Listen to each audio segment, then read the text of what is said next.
All right. Well, hello, everyone, and welcome to this week's Tipple's virtual wine tasting for the wine of the week. This is Elizabeth and Jeff Vaudreuil, Tipple's Wine and Brews in Gainesville, Florida.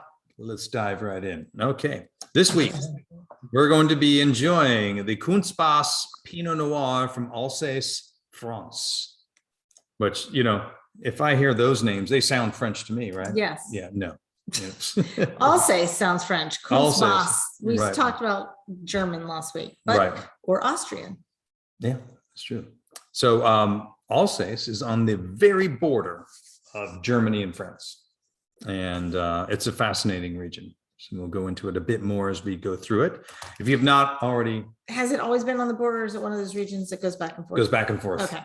or has gone back and Okay. forth traditionally All right. many times. Mhm. And that's the amalgamation that we're talking about of cultures, which makes it fascinating. So if you haven't already done so, and I can't imagine why you would not have, go ahead and pop open your bottle of wine. I threw mine in the refrigerator for about 30 minutes to give it a little light chill, bring it down to about 60 degrees. Thank you. You're welcome. And would you mind pulling up the slide? We're talking about food pairings.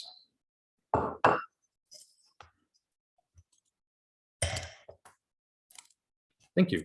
Food pairings for this wine are mild cheeses, goat and brie, seared tuna with sesame crust, that's for you, chicken or rabbit with a cream sauce. So, Do you want me to go forward? Or do you no, I want to stop jump the back. share? We'll, Okay. we'll take a minute, breathe it in, take a first sip, talk a little bit to each other about it. Varietal content on this guy is all Pinot Noir. Alcohol content, 14%. We'll actually go over the label in a little bit. 14, not 14 and a half. 14.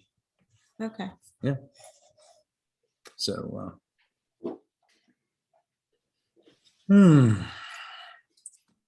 It's one of those ones, like I've said before, it feels like it wants to have carbonation. Like it feels a little bit prickly on my tongue. That's that. What I would say probably is because it's a high acid wine, red. Okay. So it's tingly and, you know, and a little bitey from the tartness.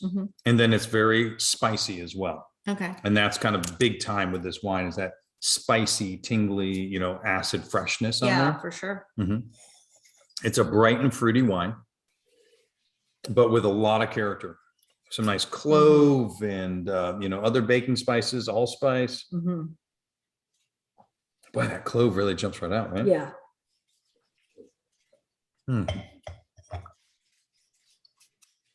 Tannins, not absent, and they can be with pretty much with a Pinot, but Okay. kind of luxurious, velvety. They're there, you know, they give you a little grip. They play well with the acid. Yeah, a little grip after, like after you swallow, you can feel the grip. Right. Yeah. It hangs out and dries Yeah. out the palate, which would be really good with those soft cheeses, because it kind of cleanse the palate and yet not overwhelm what you're tasting. Yeah, because when I'm swishing it around, that's when I feel the prickles. But then afterward, I feel it feels grippy. Yeah, that sounds perfect. Yeah, Yeah. because the prickles, because you've got initially you have that acid and the spiciness kind of playing and jumping in there. So anyway, ageability on this wine, we kind of cover that on the way in. I call it a moderate, right? 5 to 10 years, not for a long-term lay down. You know, you'd probably want to bang it out in 5 to 7 years and go ahead and pop the cork on this. Okay. So yeah, we're only at 3 right now. Right. It has acid, which is going for its ageability.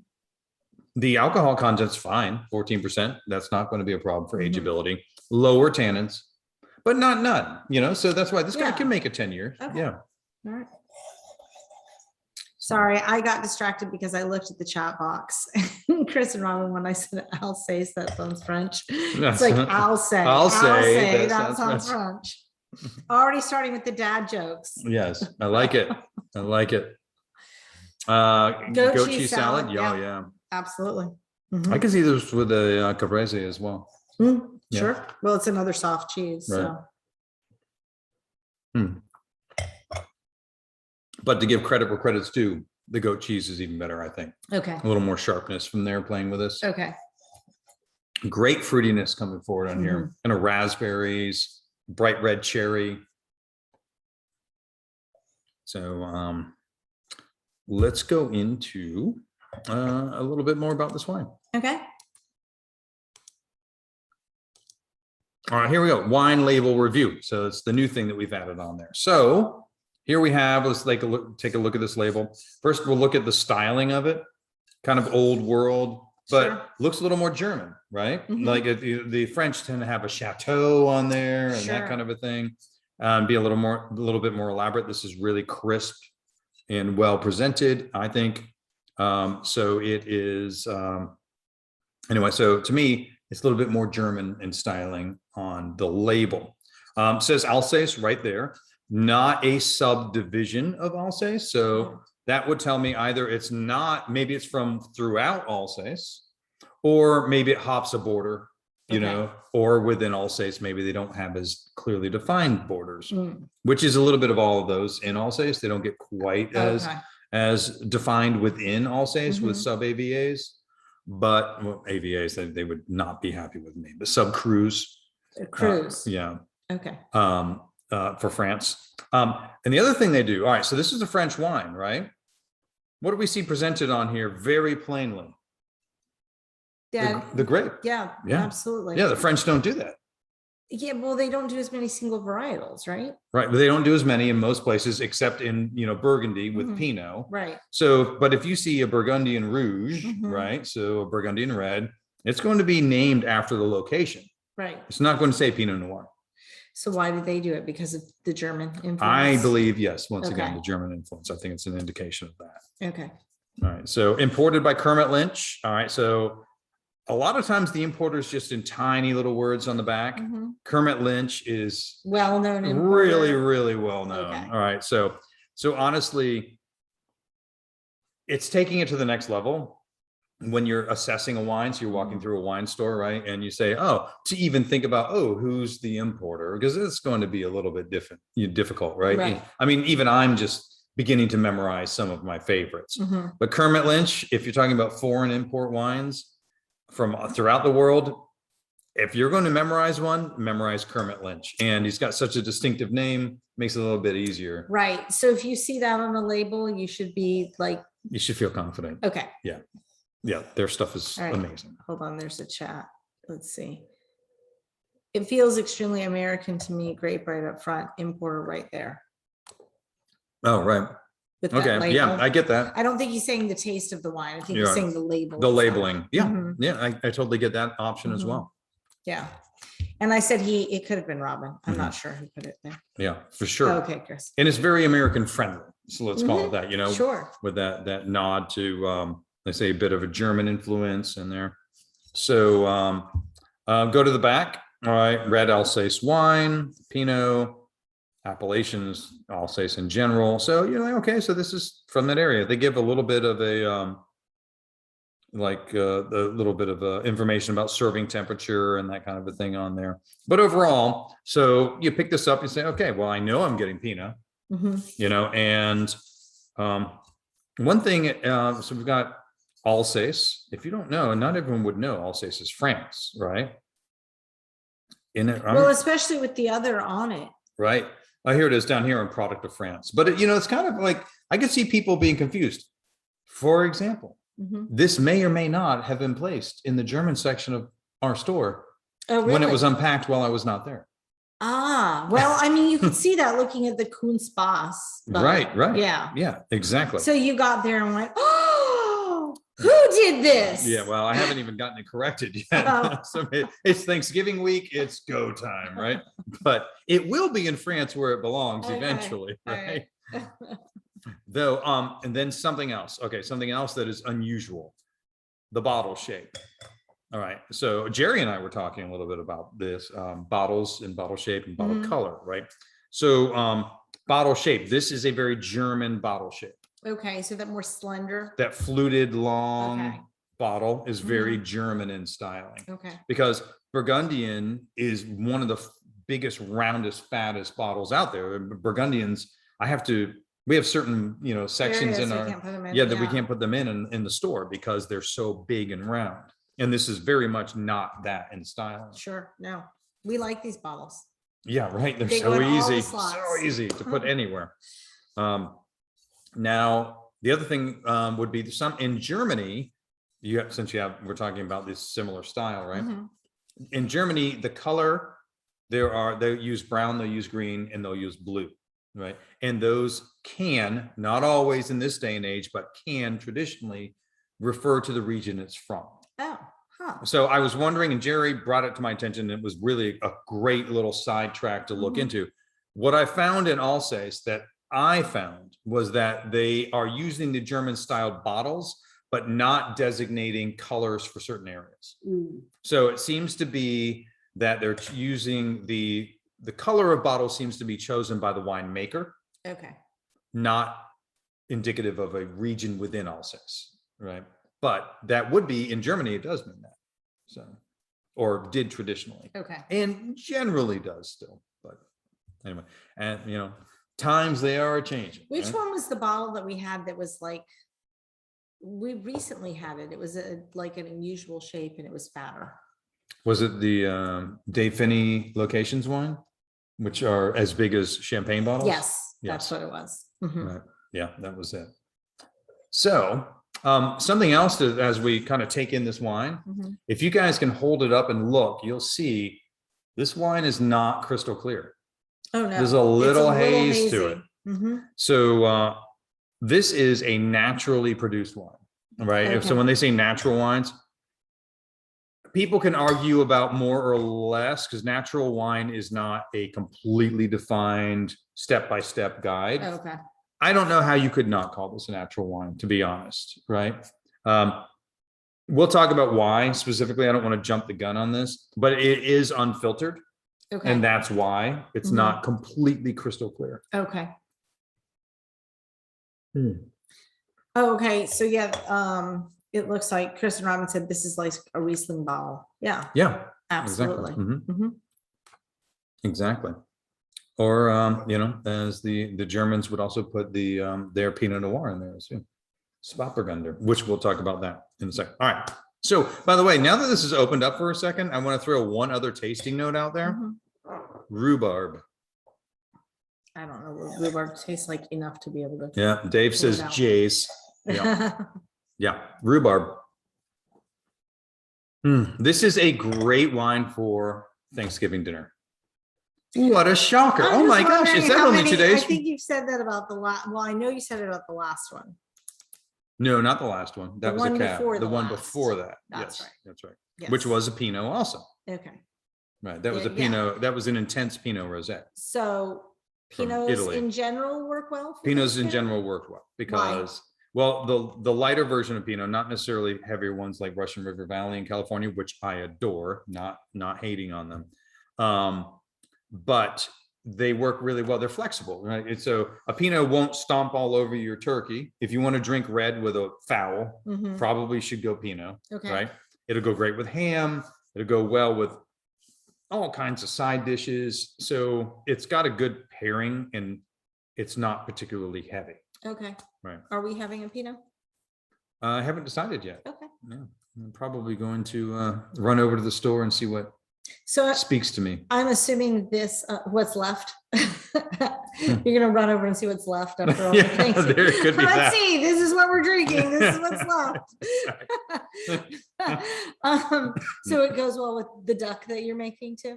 Oh yeah, it'd go great with duck. Great. Pinot and duck is one of my favorite pairings. Yeah.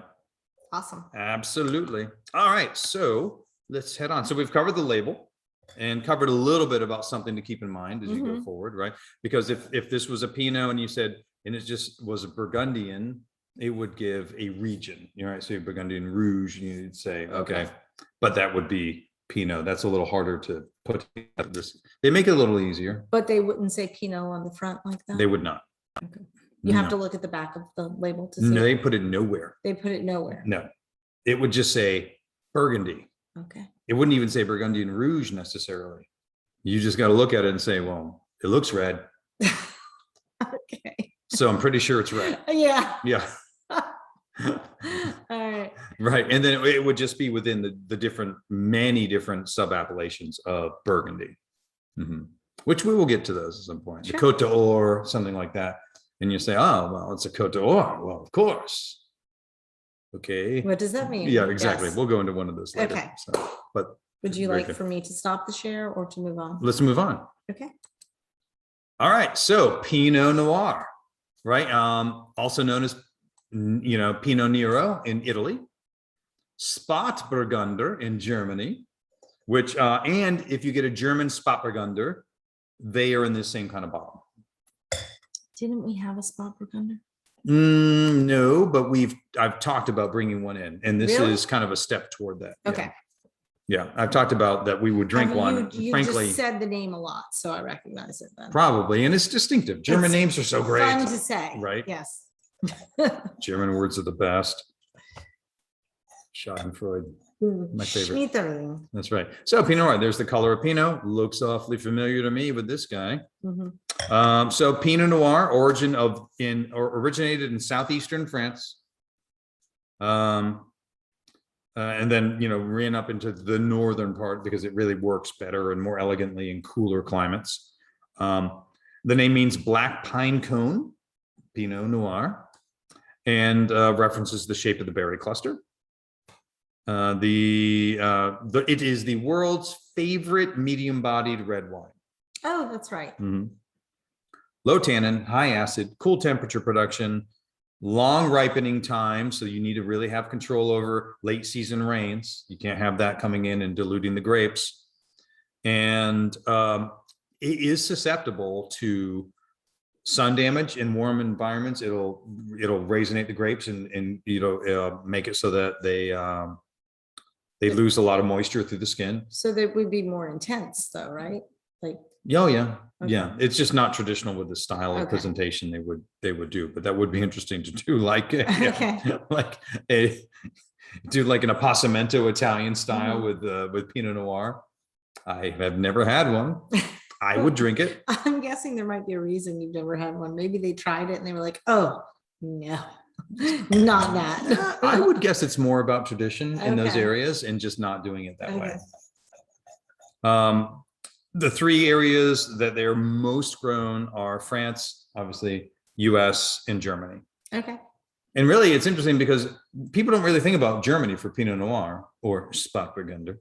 So, but they're number 3 in the world for growing Pinot. So Number 3, like closely, or is there a gap? and there's a between good the- gap. Okay. There's a good gap. And honestly, I think Chile should get on that because they have a really great cool growth environment.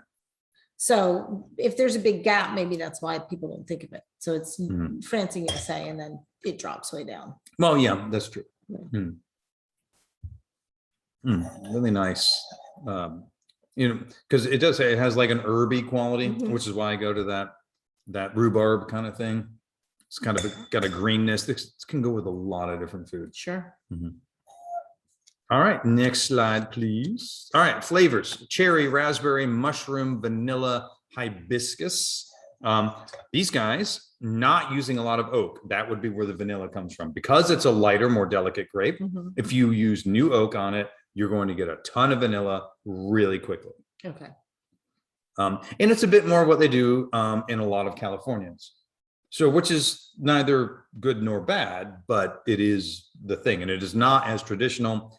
Normally, if you were to say Burgundy sets the standard, and I think that's a reasonable thing to say about Pinot Noir, they work with more neutral oak in order to not overwhelm it. So you're still going to get some earthiness and you get a sense of place. And in fact, the winemakers for Kuentz-Bas feel exactly that way. They want you to have that sense of place. It's a Okay. very, very little manipulation in this wine as they create it. And very, Well, you said it's natural, so. yeah, it is essentially Mhm. natural. Yeah. So, all right. Well, what I noticed too is we're higher than even what the spread of the ABV is listing there. That's a good point. Very good catch, right? Good job. So 14% is high. Yeah. But does this drink hot? Does this drink heavy and different from other Pinots? Honestly, I've had many of the Pinots that were more heavy-handed Mhm. with lower alcohol. So that is an interesting point about this wine is that it pulls off that higher ABV without showing it. Right. But good call. Dry, would you say it's dry? Absolutely. This is not a sweet wine. Medium bodied. Yep. You know, you can see through it. Yeah. Medium low tannin. Medium low tannin, medium high acidity. Absolutely. Fresh grapes. We're not talking about dried grapes. And like I say, ABV is a little high. So yeah, that'll help it hang out for a little bit on the aging. Though with a little manipulation, they probably haven't added any sulfites. Sulfites help it age longer. Okay. So yeah, you got to be careful with the aging. You know, everything else they have it going for it, but that's another reason not 15 to 20. Okay. Yeah. But still, you still feel confident with 5 to 10. Yeah, I think it'll be fine. Okay. Would you like to advance? So let's look at the grape. This guy, we have thin skins on this guy. So thin skins, but really solid intensity in order to come through. So, but thin skin, so you're going to get less color than some of the more really bold grapes, right? More delicate flavors. And then you can see the real balance coming through with the acidity from the center of the grape. So if you look at the chat, either Rachel or David said, it doesn't strike me to include mushroom for flavor profile for Pinot Noir, but I get it here. Oh, right. Yeah, I mean, Pinots are an incredibly versatile grape, right? And you can get Pinots that, to me, can smell or taste like freshly turned black earth as the earthy quality, clay, and mushrooms where it's really wet earth. And also you can go to the other end where there is, I call it fall leaves, a really dry forest floor kind of quality. And then others where there's none of that, which tends to be more California. Yeah. It is a very versatile grape, and you can run this big spectrum of flavors. And that's one of the things where when you find, unlike a lot of people are like, oh, I like cab, right? And then you can find a cab and they'll drink a Californian or a Chilean, with the newer, better made Chileans, which don't have all the pyrazines, they don't taste like bell pepper. So whether they go US, Chilean, Argentinian, Australian, South African, they tend to be pretty happy, right? But of all of them, I will say Pinot Noir and Chardonnay, the vast array of flavors you can get from them, depending on how you grow them and what you work with them, how you work with them, it does become more important if you're going to drink those wines to identify your favorite location and style, right? Because some people really so influenced by, they really are. Yeah. And so you can cover Pinot and you can cover Pinot. I mean, it can be vastly different. If we had this next to a big Russian River creation, you just, I can't believe it's the same grape, you know? That's crazy. It's so influenced by climate and elevation and winemaking decisions, right?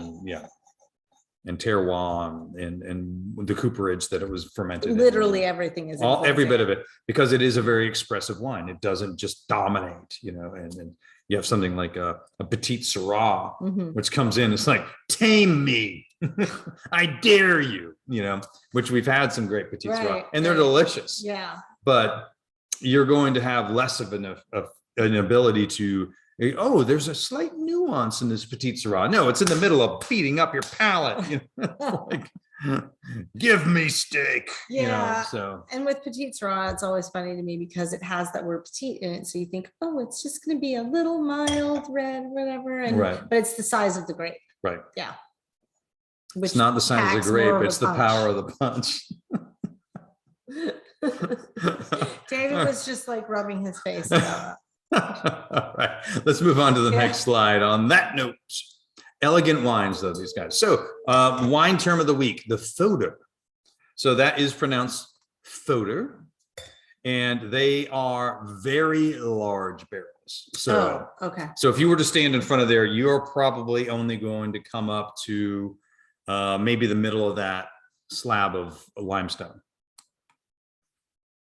Jeez, so and the point, huge. Right. So, I That's mean, what she it's said. like what on the diameter of it then is like 9 feet. Yeah, probably about that. And they come larger. I mean, they foeder. So basically the term foeder is for any overly large barrel. Mhm. And the point why, why you're doing that. The point is to minimize the ratio of oak to wine contact to minimize how much oak influence is in there. Mhm. So you just want it adds spice, it Mhm. adds some roundness to the tannins, but is not suddenly throwing in a ton of vanilla. Okay. And when you have a delicate grape, that matters more than ever. So they want to know, they either Rachel or David thought it was Faudre, and then they were like Jeff and Elizabeth Faudre. So it is Faudre, not Faudre. It is foeder. Yes. Okay. That would be it's one. not a Faudre.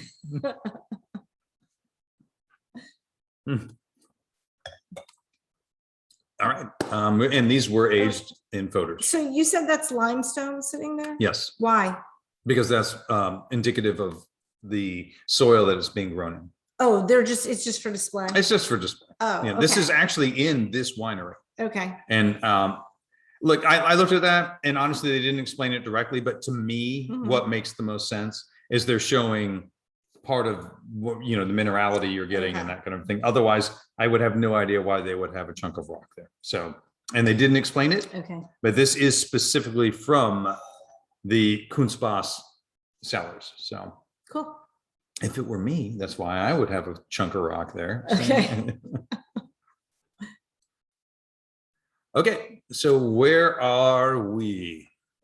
We are in France, and we are just above, we're in the upper third. Yeah. In the northern part of third to quarter. Up to upper third to quarter. Yeah. So we'll go look. Here's Alsace there, and so there's Germany. And you can see it is on the border. Yeah. Absolutely. And we'll go in a little bit. So where are we within? So here's once again Germany right there, kind of a mountainous border region here, the Vosges Mountains. Thank you for the chocolate. And so we are right here, right in the middle-ish of Alsace, the lower lower third, and they're right about right here in the town of. Well, you look down from there and you see what Gubweiler. It looks like. Yeah, I mean, look at the names. You look at that looks German as well. But then above there, you have Ribaville. Where does it say Ribaville? Right there. Oh, Ribaville. When the bow is beautiful, so Ribaville. So yeah, it's this back and forth, right? So this area right here where they're sourced is from the village of Husserin-les-Châteaux. Okay. Right. So the Husserin looks awfully German to me. It does. Les Chateaux then becomes very French. Right. So it's just really influenced interesting. by both so much. So Alsace, there we are. How about that, right? So on the French-German border, has passed back and forth multiple times since 1871. In the end, you created this amalgamation of two cultures, the German and the French. And it affects the winemaking, the behaviors of the people. It is its own area. It's a very unique area of France. Dominantly white wine production and dominantly German, what we would consider German varietals. Riesling, Gewürztraminer, Pinot Gris, which gets to be kind of a French side throwback on that, but dominantly white grape production because of the coolness. And then Pinot Noir. We talked about that. Are white grapes and Pinot Noir often grown in the same area? Yes, because of the coolness. It is, Pinot is that red grape that likes cool temperatures. Yeah. Not the only, but the dominant one, because like I say, it is the dominant medium-bodied red consumed in the world. So yeah, I was trying. They make French Riesling, because it's Riesling, Gewürztraminer, but it's French. We're talking about French wines. Right. So They tend to label their wines according to the varietal that is used. How dare they? You know, the French. Oh, look at you. The rest of France is going, oh. That's right. Should be Alsatian white, and you pick one. Bottle shape, we talked about all that a little earlier. So, and the wine bottle color. So we covered that a little earlier than I intended, but I thought they were fascinating. I thought it was really cool information. So, I mean, and we were all opening the bottle Right. at that point. So, yeah. So, and so here, look at these villages. I mean, does that looks like a German village? It does. Yeah. Especially that, well, you see like the woodwork on the outside. Mhm. It looks very German. It looks like the pictures that Harriet and Jerry were sending us from Mosul. It really does. Right. So, and here is the actual winery. Wines, the Kuentz-Bas, so here it is, the entrance. So the Kuentz-Bas winery sources from the surrounding hillside farmers. That's all biodynamic. They've been making the wine since 1795. It's still family owned. Wow. Right. That's crazy. Yeah. So they have long-standing relationships. I mean, yeah. Do they own the land? Not exactly, but they've literally been working with them for hundreds of years. Yeah. So it's all biodynamic. No manipulation on the wine. They crush and ferment. They just use the local, you know, the yeast that's on the grapes, and they do not filter and they do not fine. So that is all the most important aspects of a natural wine. So we've kind of covered natural wine here, you know, and there are a lot of the old world productions, especially the French, that they go right up to it. I mean, there are a lot, like, for example, that means this is vegan. It's not labeled as vegan. Okay, right. But because it's unfiltered and fine. Yeah. So filtering and fining. So filtering is obviously a mechanical process. You're just literally using a filter, right? But fining accomplishes the same thing, but it tends to use either, you can use fish bladders and things that attract the particles and egg whites. Okay. So because of that, then it's not vegan. You can have a vegan wine that is filtered. They use something else. Right. But anyway, these guys are just a combination of biodynamic, natural, vegan. So it's, you know, it's a down to earth wine.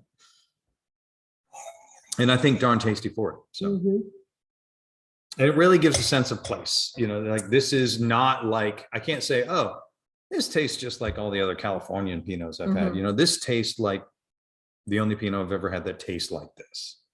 And I think that is something that I love about old world wine family production, that they have their own style. It's a sense of place and winemaker. And so when you love it, you're like, well, I need, you know, the only way to taste something more like this is to buy more of this. It's unique. Yeah. So it's the Kuentz-Bas winery. That's their last name as well? Yes, that is their name. Okay. Good question. There's the inside. That looks so cool. And there are the photos again. Yeah. Which I'm sure those are old ones and that's just the face. Sure. You know, but you can see how big they are, a little better perspective. Yeah, very cool. Yeah, that I just want to go there. It's like, that's a really cool looking wine tasting room. All right. So this guy had, what was it again? 90. I mean, we could go to the beginning. I don't want to scroll too fast. Okay. But I'll just do it. Close your eyes if you don't want to see. If you don't want to see me scroll fast. It was, there were 93 points, 93 and 90. So let's run down here. Okay, before we want to say anything, because they haven't said anything about it before we decide to rate it. Boom. All right. Okay. So we talked about what the expert said, 93 and 90. We've talked about some of the, I guess I usually cover what the different levels mean before we talk about it. But no, we're going to talk about what the other people are tasting and stuff in the wine, right? Okay. Okay. Yeah, because we haven't given them a chance to do that at all. Fine. So right. anything that you guys are tasting or smelling or experiencing that you want to talk about before we rate it? Anything? Very fruity and spicy. I feel like a lot of Pinots come across as very earthy, very terroir heavy, very I always use the phrase dusty. This one, as soon as you said, it's funny because right before you said it was natural wine, I was turning to her and I was like, this feels like a nat, and then you were like, oh, this is a natural and I was like, well, there you go. Because it does have that sort of like juiciness and stuff like that that I think is really present in a lot of natural wines, and not a lot of that again, earthiness, minerality, stuff like that. I think it's very cherry forward. Oh, sure. But I also think it has almost no nose. Maybe I'm just stuffy or something. I don't realize it, but like I feel like it has a very, very, very, very light nose, but is like really flavorful. I would say that. I think the nose is very subtle. Yeah. Yeah. Really? You get a lot out of it? Yeah, I think it's easy to smell those things. But Yeah, maybe I'm stuffy or something else. Then else because Rachel says she can smell it too. Okay, maybe it's notes that I just can't smell compared to what you're. I will say I had to go to the spice cabinet to make sure I was on base, but I get tarragon out of the taste. Totally there. Yeah. Yeah. So in that herby, because it's kind of a green. It's very herby. It's very herby. I'm the opposite. You went to the spice cabinet to compare it. Oh, that's what I do a lot of times. Is that I'll go and I'll open up things and sniff them and see if it. Yeah. It's awesome. Such a great way to train your palate and your senses. Yeah. That's why I look like a weirdo when I'm at Publix and I go to the produce section and I pick things up and smell them and don't buy them. I mean, I don't get it gross or anything. I just smell it, you know? I'm just going to touch all of your produce in the middle of a pandemic. It's fine. I'm vaccinated. It's fine. I am. I know, but it's just funny. You get up there. You don't sniff the champagne Oh, bottle. I'm not going to buy that one. What'd you say? You don't sniff the shampoo bottles too, do you, Jeff? I don't. I know. I leave deodorant and the aftershave and I mean, I want to know what it's going to smell like. That's right. Just out of curiosity, which Publix do you frequent? One closest to you. Don't worry about it. You know, like if it, like but a lot of men's sense say stuff like cool sport. Yeah. Arctic athlete. And I'm like, what does that even mean? That's right. I gotta know. Mm-hmm. So I This smells like the Finnish bobsledding team. No. There's So, a pretty nice I think- floral wine, pretty light nose, but just a whole bunch of flowery, spicy stuff hits you in the face. Mhm. To stop and think about it, to pick out one from the other. Very drinkable wine. Mhm. Yeah, it is. It's highly drinkable. I think it's easy to like for something that's from an unusual area. You know, it actually uses a lot of the same techniques in fermentation that they use in Beaujolais. Oh, So Beaujolais, southern part of Burgundy, Mhm. famous for Gamay, is very much a fruit forward style with spiciness, and I would go there with this as well. Yeah, absolutely. So it's kind of almost like a Beaujolais of Pinot Noir rather than Gamay. Yeah, that was one of the things when we first opened the bottle, all of us, we smelled the red fruits and got a lot of the fruit forward and the spice. And then as it opened, as we had the bottle open longer, it's like the fruit almost disappeared and became much more of the spices and herbs. So we had to open a second bottle so we could see if the fruit came back. So, That's what you had to. You had to open a second bottle. Oh, just to you see know it. what? that's right. We're like, we gotta see if we got it right. But we also had to grab the coffee because we can't smell anything. So, so we blends were it out. thinking, do we go nose blind or does it really not smell anymore? So that's interesting. But you're right. As it opens up, certainly all those terroir flavors come forward, where you're getting much more, a lot more herbs, a lot more spices, an underlying amount of like a wet leaves kind of thing. And it balances out with the fruit where it begins fruity and it turns into this wonderfully balanced wine, which I think is more of what, what the wine rating, when it got its wine ratings. I think it was more about that. You sit there, you're sipping on this wine, you're eating with it. I may have asked this before though, but I have forgotten the answer to it if I've asked it. Do they, when they're rating it, they drink through all the opening, or do they say, okay, I'm not touching it for 45 minutes or whatever? No idea. Okay. They don't give that info. Okay. They just say, this is what I didn't know if there was a standard for how they know. Okay. No, there isn't. All right. And that's one of those things where I say, all right, take it with a grain of salt.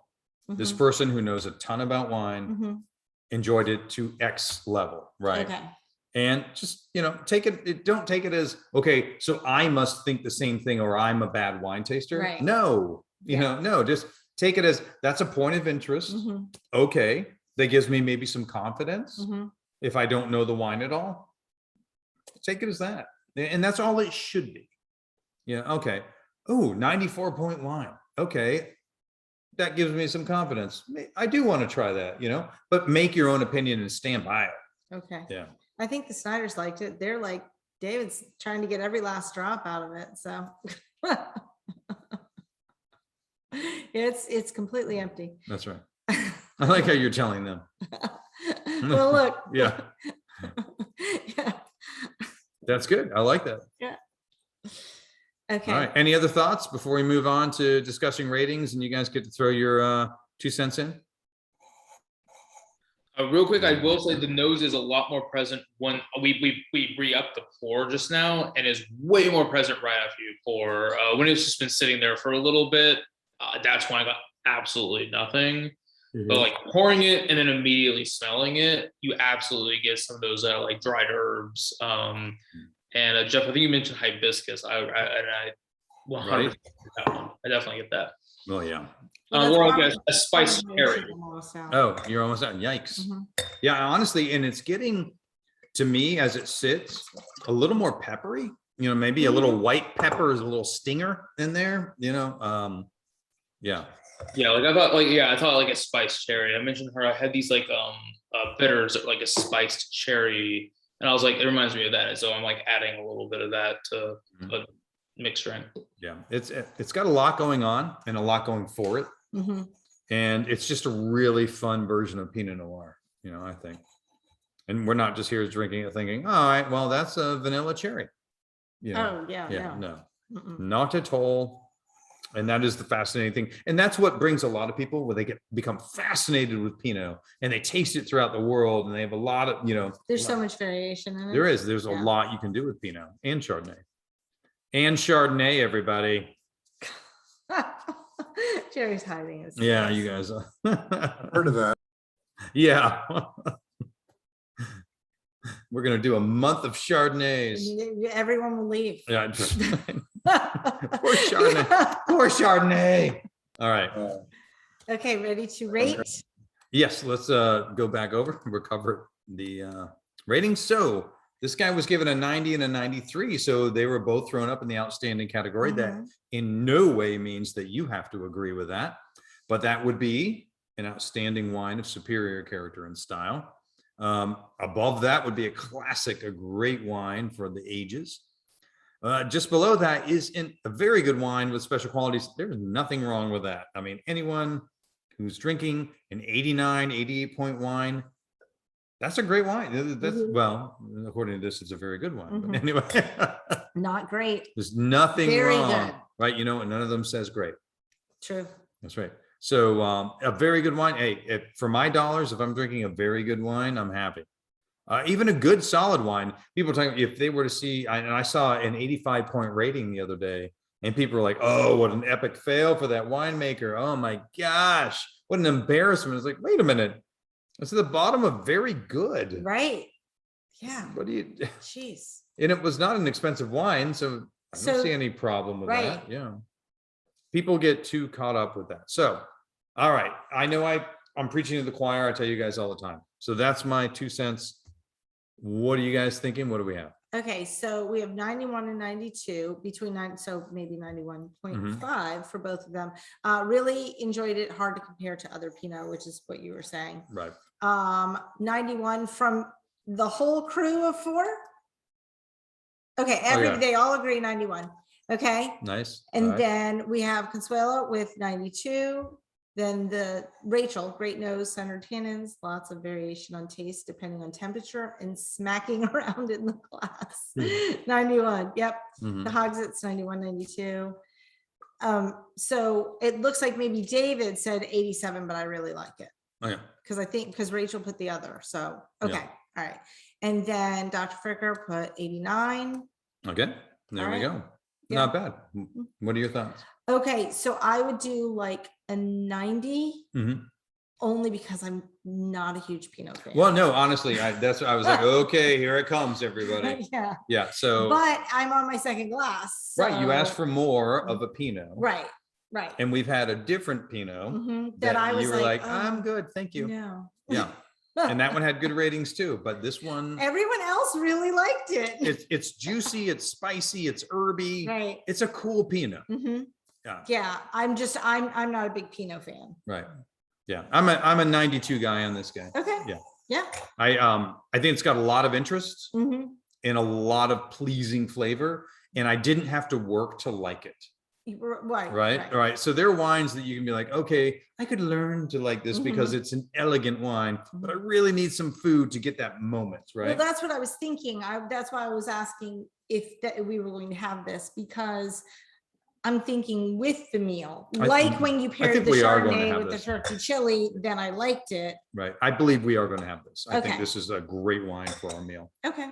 And I think this is what we're going to have Okay. with duck and turkey breast and all the other things. I'm I'm doing a duck for I'm going to be eating Thanksgiving. the sweet potatoes and the mashed potatoes. So, I mean, I'll have a little bit of the protein, but sorry. All right. I love the potatoes. So those are our numbers.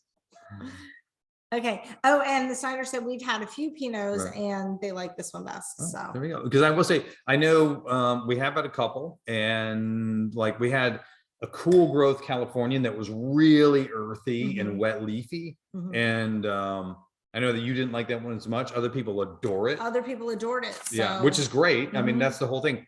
Pinot is going to be polarizing. It is. People are going to, there'll be people that say, oh, I like Pinot. I don't like that one. Okay. It will splinter within This one Pinot. seems like it's not as polarizing though in and of itself. I mean, I'd like to think so. I think it has character without, I think it's easy to like. mhm. Yeah. Okay, and then Rachel said, I feel like this can cut through the heavy things like a heavy meal. Yeah. Oh, like an IPA, they're polarizing. Oh, Oh, yeah, absolutely. Yeah, for sure. Yeah, there are a lot of different styles. So. Mm. All right. Well, you know how I feel about IPAs. I do. So- It's not So complicated. Jeff, could you give us some recommendations for Thanksgiving dinner then? Oh, absolutely. So I like to go with, Pinots are good. I think this is a good one. I like Beaujolais a lot with Thanksgiving dinner. So we've got several really nice ones in the store. The Italian Pinot Noir Intense Rosé that we had a couple weeks ago is really, really good, except that Snyder's bought all of it. So it's gone. But, or I would say if you go with a white wine, because you're going to have, turkey and some of the lighter things, I would go with, a Chardonnay, but I would go with an oaky Chardonnay. Okay. Yeah, I would go with the more oaky side. Because honestly, I like the leaner unoaked Chardonnays more with seafood and that kind of a thing. So, I mean, it's not that they wouldn't go with it, but I kind of like a little bit of oak for Thanksgiving. It's kind of makes it warm. But things that are a bit much, not that I'm saying not to drink them, like drink what you want, right? Cabernet Sauvignon, It's gonna just stomp. probably going to be a bit much. Petit Okay. Syrah, Petit Verdot, Syrah, if it's a cool growth Syrah, right? Washington State Syrah is not necessarily warm growth, but it's awfully rich. I think that would be a bit much, but but like a Northern Rhone Syrah, that could work. So because it's cooler. So any of those guys. And could work. we have a list in the stores. We do have a list in the store, and right? it's on, yeah. So, And it's on our social Yeah. media as well, but Mhm. yeah. yeah, So- Malbec's usually probably a little big, for Thanksgiving dinner.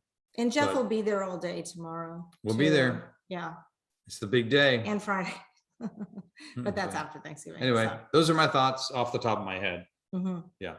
Italians tend to, yeah, okay, but a lot of them are really big, and Chiantis might do a little better because they're lighter bodied and they're more on acid than they're on acid. They're more acidic than they are tannic. Okay. But like if you were to go to to Nebbiolo, so you go to Barolo and those big guys there with so much tannin, that's probably Just not going to be a good pairing. Overwhelming. Yeah.